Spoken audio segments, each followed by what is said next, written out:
Selamat datang dalam pertemuan keempat dari mata kuliah dasar pemasaran. Kali ini kita akan membahas mengenai segmentasi. Segmentasi sendiri adalah sebuah proses di mana perusahaan membagi suatu pasar yang besar dan bersifat heterogen menjadi pasar-pasar yang lebih kecil sehingga perusahaan dapat lebih mudah dalam mengelola secara efektif dan efisien pasar tersebut. Ilustrasinya dapat disampaikan seperti ini. Anggap ini adalah pasar yang besar dan heterogen.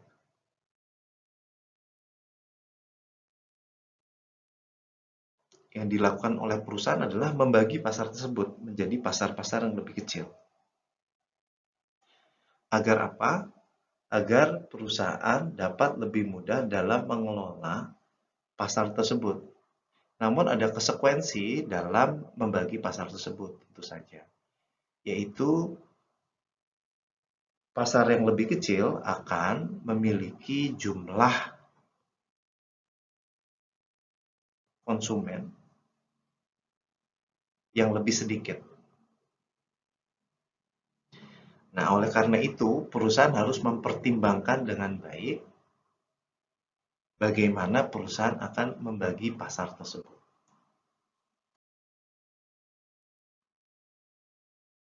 Baik, hari ini kita akan membahas bagaimana kita melakukan segmentasi pada pasar konsumer, pasar internasional, pasar bisnis, dan juga kita akan membahas kira-kira apa saja yang diperlukan agar kita dapat melakukan segmentasi secara efektif. Baik, pertama kali kita akan membahas bagaimana melakukan segmentasi pasar konsumer. Dalam pasar konsumer, perusahaan dapat membagi pasar tersebut dengan 4 cara, yaitu dengan segmentasi geografis, segmentasi demografis, segmentasi psikografis, dan segmentasi perilaku. Kita akan bahas satu persatu dari 4 jenis segmentasi ini. Yang pertama adalah segmentasi geografis, di mana pasar dibagi menjadi unit-unit geografis tertentu, seperti negara, provinsi, ataupun juga kota. Selanjutnya adalah segmentasi dari demografis. Segmentasi demografis berarti pasar akan dibagi berdasarkan perbedaan demografi dari konsumennya, seperti contohnya umur, jenis kelamin, ukuran dari keluarga, jumlah dari keluarga, jumlah pendapatan, pekerjaan, pendidikan, agama, dan juga suku. Itu adalah salah satu contoh dari bagaimana kita melakukan pembagian secara demografis. Dalam segmentasi psikografis, pasar dibagi berdasarkan karakteristik psikografis dari konsumennya. Seperti contohnya adalah kelas sosial, gaya hidup, dan juga kepribadian. Seperti kita ambil contoh produk dari satu perusahaan ini. Produk-produk ini dikeluarkan oleh satu perusahaan di mana dia mengeluarkan produk-produk untuk konsumen-konsumennya yang memiliki gaya hidup maupun kepribadian yang berbeda-beda. Nah, ini adalah salah satu contoh bagaimana perusahaan melakukan segmentasi dan mengeluarkan produk-produk berdasarkan kepribadian maupun gaya hidup dari konsumen-konsumennya. Dalam segmentasi perilaku, perusahaan membagi pasar berdasarkan perilaku dari konsumen-konsumennya. Nah, biasanya perilaku sendiri ditentukan oleh pengetahuan, sikap, penggunaan, maupun respon konsumen terhadap suatu produk. Contohnya yang pertama, cara pembagian berdasarkan occasion atau peristiwa. Saya contohkan misalkan peristiwa pada hari raya. Hari raya kemerdekaan. Nah, ada kecenderungan di mana konsumen membeli baju baru dengan warna-warna tertentu seperti merah, warna merah, dan juga warna putih. Ini menunjukkan adanya perilaku yang berbeda pada peristiwa-peristiwa yang berbeda pula. Selanjutnya adalah benefit shock atau bagaimana konsumen mengharapkan manfaat tertentu dari suatu produk. Saya akan contohkan misalkan produk cuci muka, sabun cuci muka.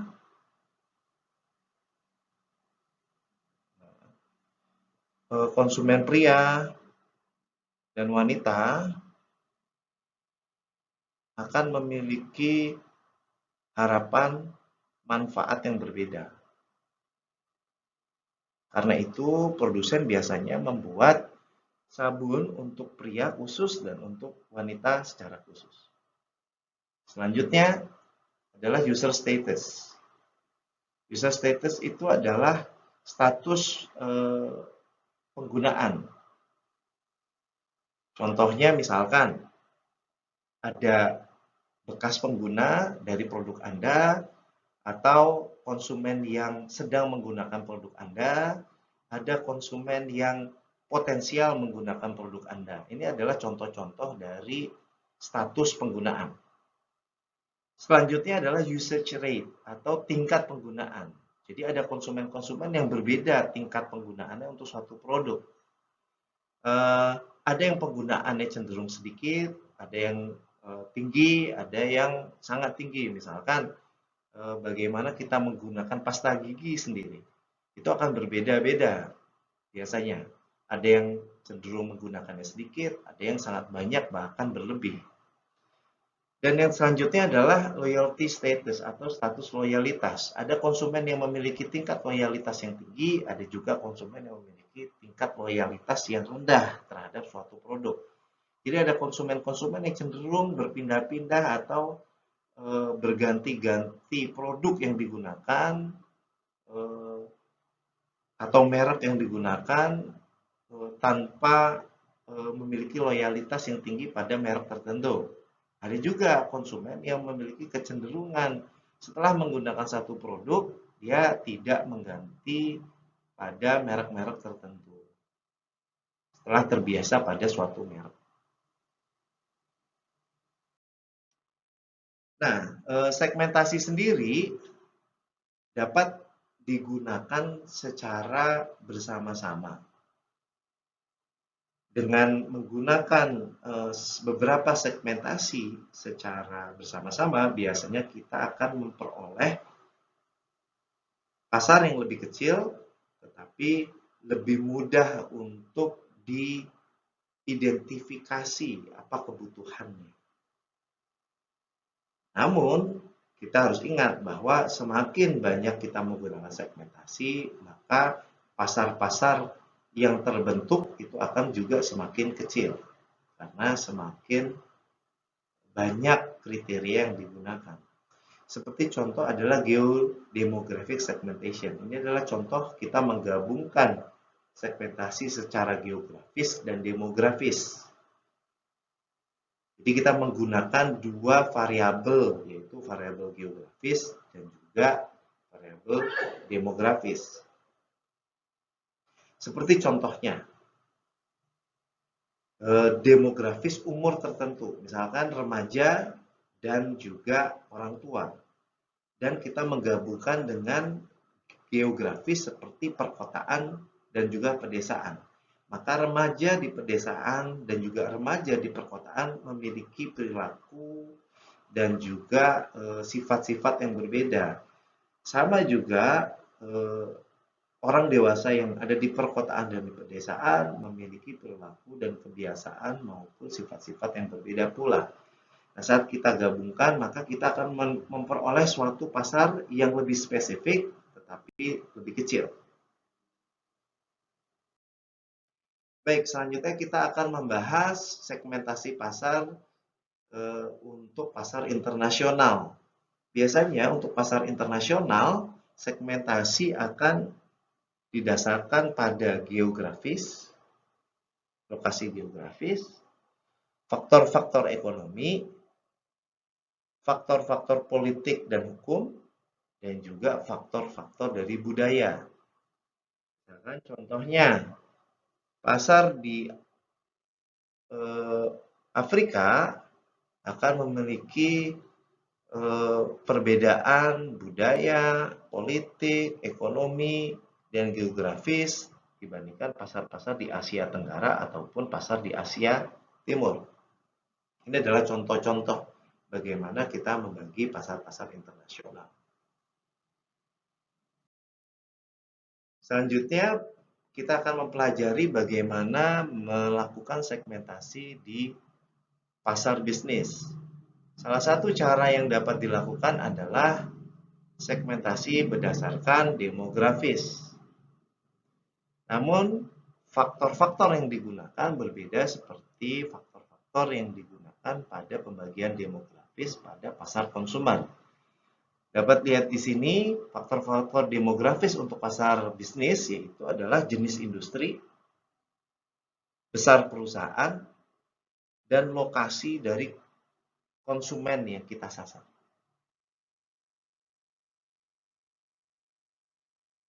Nah, biasanya faktor demografis ini memberikan suatu gambaran umum tentang kebutuhan konsumen dan bagaimana juga pola penggunaan dari suatu produk. Selanjutnya adalah segmentasi berdasarkan variabel operasional.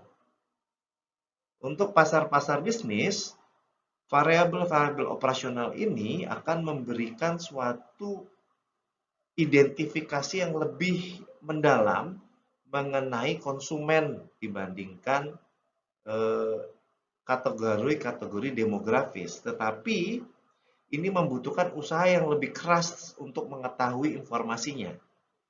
Contoh-contohnya variabel operasional yaitu adalah teknologi yang digunakan.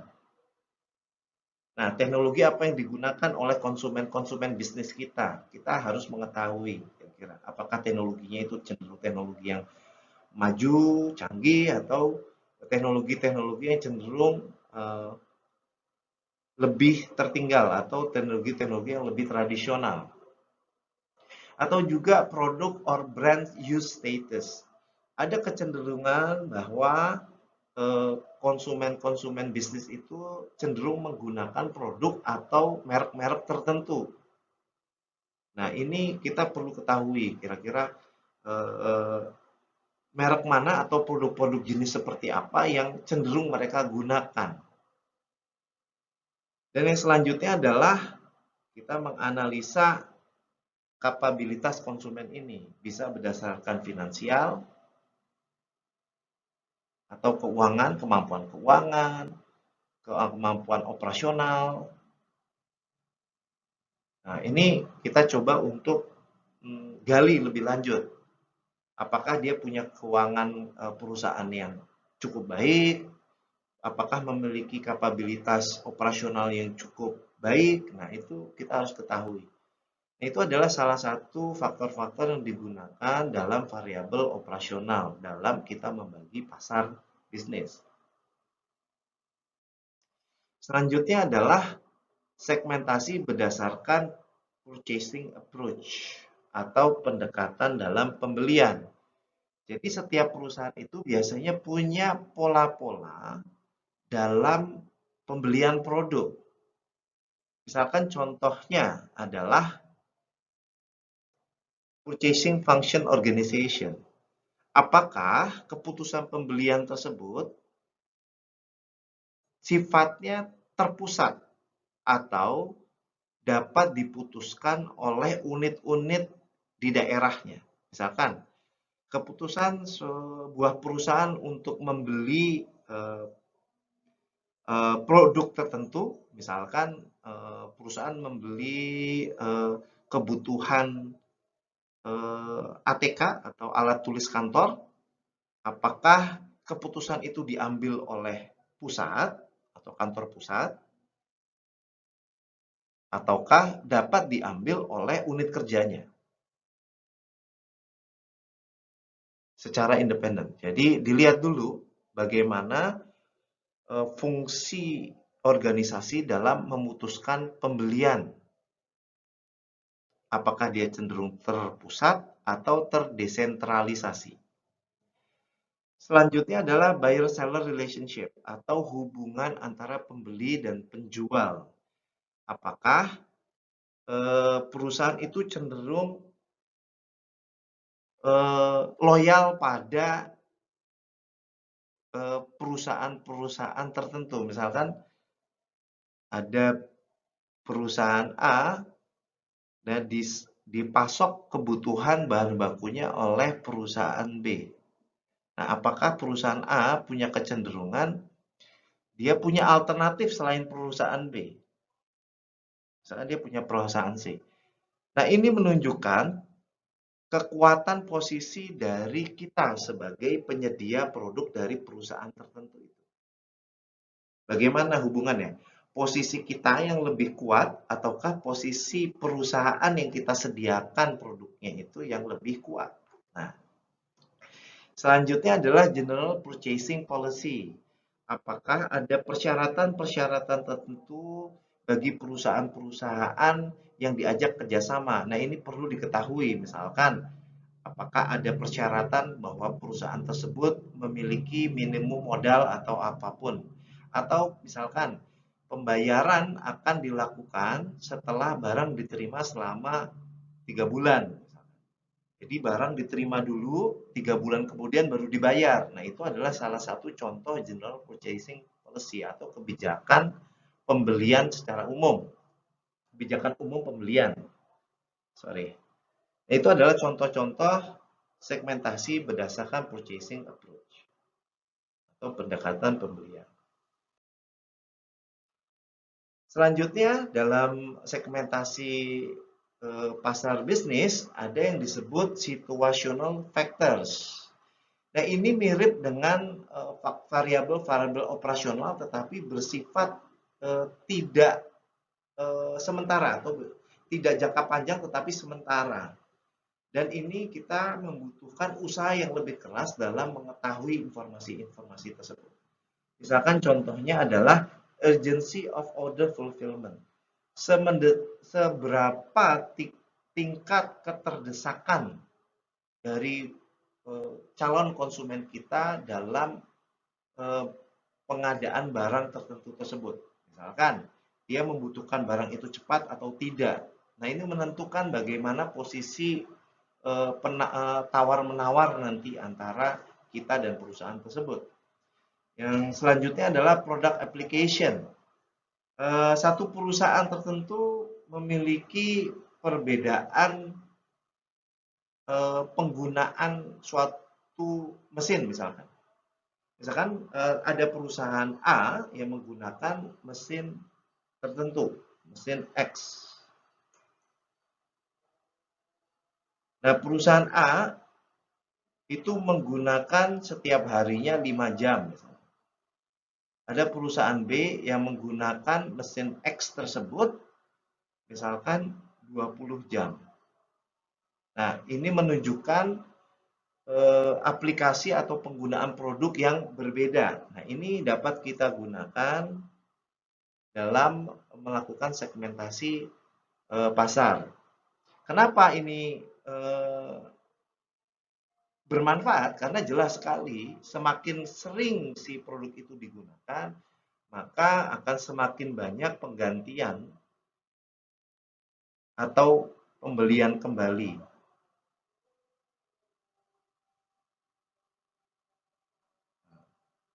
Dari produk kita.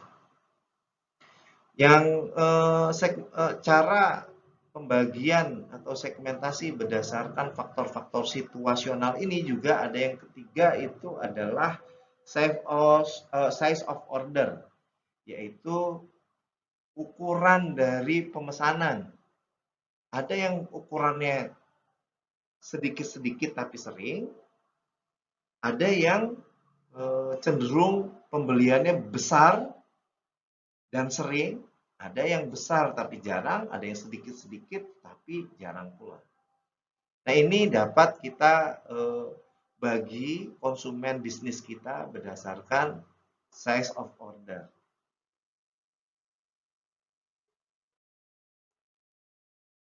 Untuk segmentasi dari konsumen, untuk segmentasi bisnis, pasar bisnis, ada yang disebut intermarket segmentation, yaitu kita membagi konsumen-konsumen kita menjadi kelompok-kelompok yang memiliki kebutuhan dan perilaku pembelian yang sama, tetapi mereka berada di negara-negara yang berbeda. Nah, itu yang disebut intermarket segmentation.